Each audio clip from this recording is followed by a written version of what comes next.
Hey, it's John Lee Dumas of EO Fire, and it's the Entrepreneurial You, the show for dedicated and passionate Caribbean entrepreneurs seeking daily inspiration, brought to you by author, speaker, and award-winning entrepreneur Heneka Watkis-Porter. You must be prepared to ignite. Coming up on this episode of the Entrepreneurial You. In 2017, it's very, very important for you to understand why you're doing what you're doing. Welcome to the Entrepreneurial You, the podcast for passionate and dedicated entrepreneurs seeking inspiration. I'm your host, Heneka Watkis-Porter. Be sure to check out the Entrepreneurial You Facebook group and keep checking henekawatkisporter.com for updates.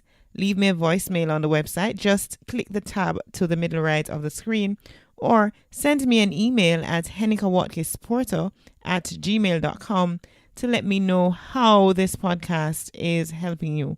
You may just get a special shout out in the process. Who knows? Today's episode is brought to you by Bookophilia, my peak performers. Are you looking for a space that fosters a peaceful and productive environment for writing and multifaceted creative expression? Then Bookophilia is the place to be. Over the last few weeks, I've been talking about our upcoming virtual conference and expo. It's happening September 25 to 28. And over these 4 days, I have John Lee Dumas, JV Crum, Malcolm MJ Harris, and Chris Miles, just to name a few, to move you from stuck to unstuck, allowing you to create profits and achieve success quickly. Registration is now open, so go to henekawatkisporter.com and click on the Register for Conference tab. In the meantime, let's hear from Chris Miles, cash flow expert, about why you should attend this conference. Hey everyone, it's Chris Miles here, cash flow expert. I'm going to be teaching you how to successfully manage your cash flow so you have optimal business growth. And I tell you, the number one reason that people go out of business, the reason why business fails, is not because it's not a good idea. It's because they lack the cash flow. They don't have the profit. And when you don't have profit and you don't have cash flow, you're not in business. And so if you seriously want to have more money back in your pocket, so you don't just own a job, but you own a real business that pays you, you want to check this out. Today's guest is based in the Netherlands. He is a certified web and app designer with an extensive knowledge in user interface and user experience design and social media marketing strategies. In 2010, he founded the company Antonio Media. He has been elected by the World Trade Center, Eindhoven, Netherlands, as the Young Professional of the Year in 2016. He is John AM Sandiford. I'm delighted to welcome you, John, to the Entrepreneurial You. Welcome. Thank you. It's an honor. Awesome. Before we get cracking, of course, I start all my shows with a fun question. And yours go like this. If you could choose your age forever, what age would you choose and why? Honestly, I wouldn't choose any age forever. I love every age of life. It's all a different part of the journey. There's so many things that happen at so many different times. And I would think being stuck in one age might turn out to be more of a curse than a blessing. Okay, good perspective. All right, before we get into the interview, John, I want you to share with us your social media handles. On Instagram, we have some awesome things going on, so I'll share that one first. On Instagram, we're Antonio_media. Antonio, ANTONIO_media. On Twitter, we're Antonio Media. It's all one word. On Facebook, you can also find us at facebook.com/Antonio Media. Did you always know that you wanted to become an entrepreneur? Yes and no. Well, I'll take the yes first. I always knew that I wanted to do something special and I wanted to do something more than average. And for a while, I thought that was something in the entertainment industry. And eventually that shifted into what I'm doing now. And even what I'm doing now is slowly taking on an additional life of its own. So it's heading into new places and new territories as well, while still sticking to the core of what I do now. Okay, so you talked about the entertainment industry, that initially you thought that, that's where you would have ended up and that's what you would have been doing. Was there a point that you actually ventured out in that industry? Oh, yes. I spent quite some years there. Well, I think it all started with just loving music from a very young age. And that grew into loving it even more as I got into high school. And I started writing my first lyrics when I was about 13 years old in Dominica. So that was when I was back based in the Caribbean, so between Guadeloupe and Martinique, Dominica. And that career it actually moved on simultaneously with me going to school. So from high school to college is that whole period I spent it working on my music and doing things in the music industry. And that brought me up to my, I would say, climactic moment. It's not the biggest moment, but still it's worth mentioning. In 2009, when I performed on BET's 106 in Park. Awesome. Yeah. In New York City, performing the song called, I won't say the name of it.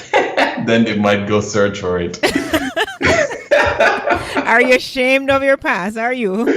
I'm not ashamed of it at all. All right, so it's Nemesis, Break Your Back. So that was the highlight of the music career, and during the music career, I did. I'm originally was born on St. Martin, and one of the first artists from St. Martin to also perform original music on BET. To have made music videos back in 2005 and 2006 that were also on television in Europe and in the Caribbean. Having one of the first singles from a St. Martin born artist, having a single on iTunes back in 2006. So this is 11 years ago. And actually, then I was already busy with entrepreneurship because I had a record label. It wasn't officially written in anywhere, but we had the logo and all the works. So in 2009, the performance was record label. I would say it got a bit more serious from 2005 onwards. But I was still in college all the while. Although there were moments where I was contemplating to drop out and just continue to pursue music. But during my pursuit for music is when I came across certain things within the music industry that I didn't like as much. And that also made me question if the quest that I was on was really the one that would fulfill my life's purpose. I'm sort of allergic to fake people. And I met maybe a bit too many of them within the industry. And I've also met some real ones, also met some good ones. There's no lie to that. But as I started analyzing those that I idolized at that moment, at that younger age, and started kind of looking at their personal life, then there was just different signs that led me to believe that maybe I should try my hand at something else, and that I can always come back to music at any point that I choose to, because the love for music will never go. I still listen to music religiously every day. I work with music constantly. So there'll always be a time when I could reconnect, but on different terms. Let's put it that way. Right. So you're actually living both your loves now, because you're actually doing music even as you're part of, you're building marketing strategies, and you're building social media campaigns and so on for your clients. So fast track to 2010, when you decided that I'm going to start my own company, Antonio Media. How did that happen? You could say it kind of started in 2008, maybe a bit before that. But what's actually funny is that I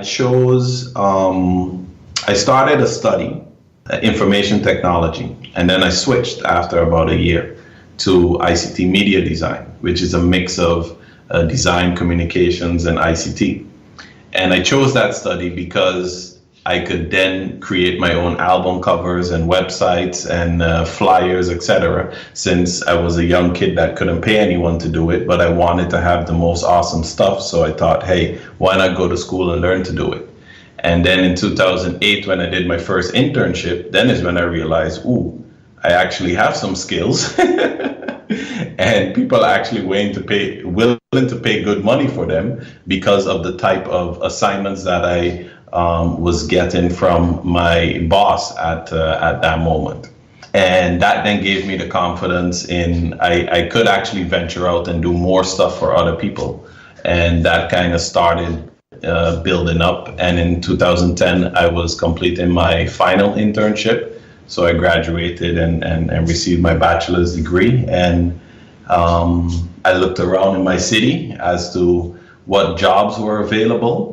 And there was nothing that was appealing enough to me. So, and I think I just always wanted to do it, be my own boss. Never worked that well with others telling me what to do. So then I just decided, well, I'll go for it, and I started a company in 2010. And since you've started the company in 2010, tell us exactly what it is that you do. I know we've mentioned it in the intro, but want to hear from you. What is your unique selling proposition? We think about the complete user experience, and users as in customers, as in people that use your products. So we design websites and we design apps. And when you're thinking about the complete experience, it goes beyond just the colors and fonts and which buttons are there, et cetera, et cetera. You really have to take the business proposition in mind, the business goals of your client, and fully understand the journey that their customers will go through, and you design around that, and then make sure that the website or application you're building, you're designing for them, really matches what their clients are looking for. Let's take a break right here to thank our sponsor, and then we come right back. Peak performers. Success is something that we gradually work towards as an end goal, but we need to be in the right environment to make it happen. Bookophilia is dedicated to providing a space for book, coffee, and tea lovers, creatives, educators, students, and professionals who want ideas, innovation, and inspiration. They have a variety of high-quality books, a cafe, events such as book launches, signings, and art exhibitions, and professional services uniquely tailored to your needs, culture, and tastes. Their environment provides for the full literary arts experience, allowing for multifaceted creative expressions. Find them on Facebook, Instagram, and Twitter at Bookophilia. Welcome back to the Entrepreneurial You. We're talking with John Sandiford of Antonio Media. Of course, before we went to the break, John, you were sharing with us what it is that your company does for clients. Now, we want to move into what was one of your worst challenge, as it were, when you were starting your business, when you were in the startup phase? Cool. I would say the most difficult challenge was creating enough cash flow. And when you're doing something that you love, something that you're passionate about, you could easily spend more time than is necessarily budgeted for, working on the things that you're working on. But it doesn't really matter to you because you love doing what you're doing. And being able to figure out how do you price that part of that creative work that you do versus what people are used to paying for such work, and also for the type of clients that you're providing those services to, and figuring out that balance of where you could continue to work on passionate projects and make enough cash flow to sustain yourself. That was maybe one of the most difficult things of figuring out where that balance point is. How did you figure it out, and when, at what point in the business? To say when I figured it out, I probably have to give a bit more context as to how the business grew. I started at home, about 8 months in the spare bedroom at home. And at that point, nothing was really growing. So the one thing I can recommend you is, if there's some type of place where you can go out, interact and meet with people and network and have conversations with other business people, there is where you'll learn the most. And it wasn't until I moved to an area here in Eindhoven called Stripes, when I started to work at a flex desk in a space with about 25 other creative professionals, is when I started to learn and understand more about how do you balance what you ask for versus what you deliver versus what you can deliver, et cetera, et cetera. And also in that period, what I learned is to collaborate more with others. That, for instance, I started to figure out that I should better be specializing in web and app design versus making logos and flyers and posters. Because in the beginning, I was making anything that people were willing to pay me to make. And you weren't specializing. You were all things to all persons, eh? Yeah, exactly. And I remember going to one of the first networking events that I went to, and when they asked me what I did, and I explained, and then the lady looked at me and she was like, "You're doing too much. You need to specialize." And I thought to myself, how dare she say that? I can do all these things. But at some point, that comes with experience to also accept that while you can do it partially, you'll never be able to be great at it. You can't be great at everything. So you'll have to figure out at some point in time what you're really great at, and then you put all your chips in on that section and move forward with that. You can always add additional things to your plate, but you should really be focusing on the things that you're really, really good at. And the stuff that you can do, but you're not so great at, then make sure you find someone else that is great at that and outsource it to them. And then you collaborate together, and that's how you really make great things happen. So that's what I really learned in those early years by the co-work space that I was a part of in my early years at Antonio Media. You can't be great at everything. So we need to be figuring out what it is that we're great at, stick to that, and for the other things, outsource. Great lesson there. And I know you've had some very, very high points in your journey.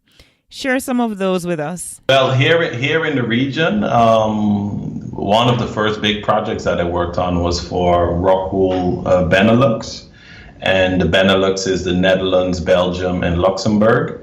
And that project became so successful within the company that we also did something similar for Rockwool Global, so also for the global client, where we redesign their career website. So the career page within their website, where everyone gets hired through, where you would see all the application and applicants pass through. That was a really interesting project and taught me a lot. It was also one of the first major projects that I outsourced every element that wasn't my responsibility. So I focused on the website design, and there was someone that focused on the videos, someone that focused on photography, someone that focused on copywriting. Also a bit of animation went into that, and managing all that together to make sure deliver a great, awesome product for the client was one of those first good experiences to learn how to do things on that scale for big corporate clients. And then we went on to do stuff for ASML, which is the company, that company is kind of the guy behind the guy. So they build the machines that produce the chips that go into our phones and iPads and laptops, et cetera, et cetera. And they have about 10 or 12 clients in the world, but they're the clients that you want to have. So like Intel and Samsung and a couple others. Then we also did some awesome stuff for Honeywell EMEA, that's Europe, Middle East, and Africa. And can't tell too much about that project, but it took me to doing workshops in boardrooms in Paris, to launch, setting up the initial development launch in the Czech Republic, and brought about a whole lot of awesome stuff. And then in 2016, you mentioned it earlier, I was awarded the World Trade Center Eindhoven Young Professional of the Year Award, which was a very special moment. It was actually the end of 2015 that I received the award. And 2015 was a very busy year for me and my company as well. It was also the year when I hired the first additional employee outside of me, because before that point, I just always collaborated with other freelancers and small companies. So I built a network of over 25 and more specialists that I would work on different projects with. But internally, I didn't have anyone else working in the company doing the core daily activities. And now that grew from the first hire to we're now with about 6 of us. So it's growing, baby steps. All right. So you've done a lot, and certainly, that's why we have you here on the show. You've been doing amazing things, and we want you to wrap up by giving us some branding advice that our peak performance community, they're listening in and they have their businesses or just want to start business or thinking about it, give us a piece of branding advice that we need to hold to, like it's gospel. Well, in 2017, it's very, very important for you to understand why you're doing what you're doing. And I would implore you, if you haven't seen it already, to go look for Simon Sinek's The Golden Circle and make sure that you apply that messaging to your own brand, really understanding why you do what you do. Furthermore, I would implore you to research design thinking and what exactly that means. It's all about understanding and having empathy for your customers and knowing what they're looking for and making sure that you provide that to them. So you need to have more dialogue with your customers. Social media is a very good way to do that. But it's really, really important that you spend a lot more energy within that in 2017 and beyond that. And last but not least, content is king. Whatever you're doing, make sure that you're spending also some good time creating good content to show to the world what you're about. And you don't have to think too difficult all the time. It can be as simple as just documenting elements of the journey.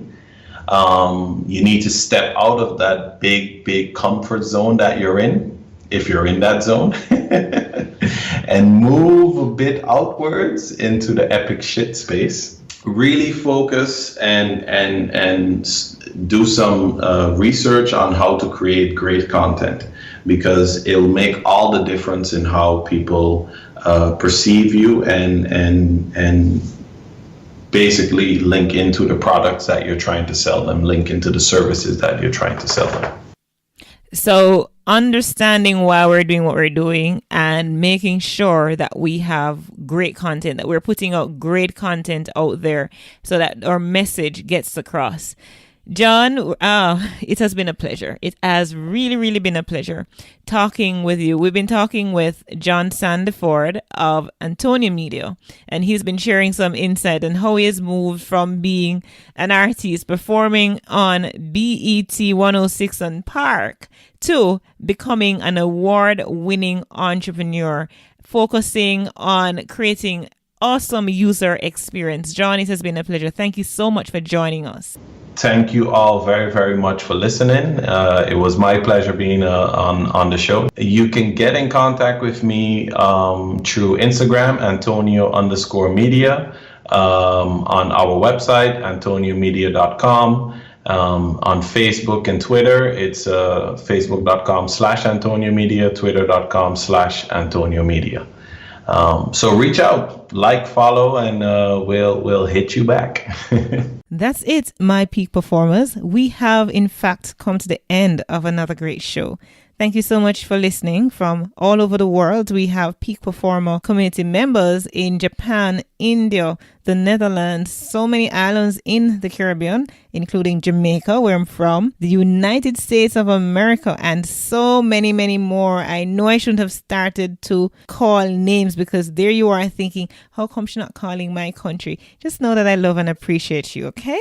If you've been enjoying this podcast, please give me some more love by subscribing and rating, reviewing, and downloading the episodes in iTunes. It really means a lot when you do that.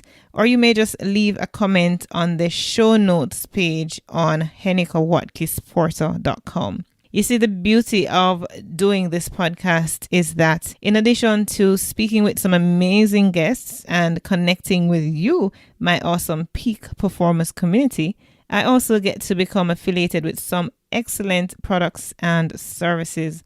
For example, HostGator, they host my website and they have some great deals going on if you're looking for web solution. If you click on the link on my homepage, you can get to take advantage of these deals as well. And if you're interested in starting your own podcast, you know, you've been hearing me podcast and you have no doubt follow several other podcasts and you have an interest in starting your own, then certainly check out Blueberry. They have a hosting promo going on.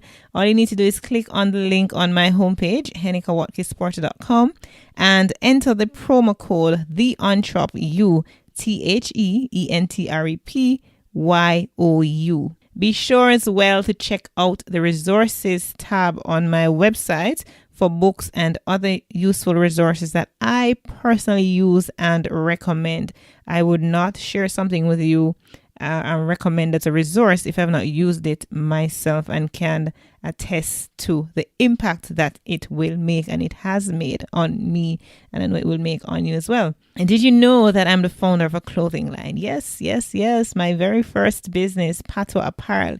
If you want to check out some amazing Jamaican t-shirts and other clothing, then of course head over to patoisapparel.com. That's PATWAAPPAREL.com, patoisapparel.com.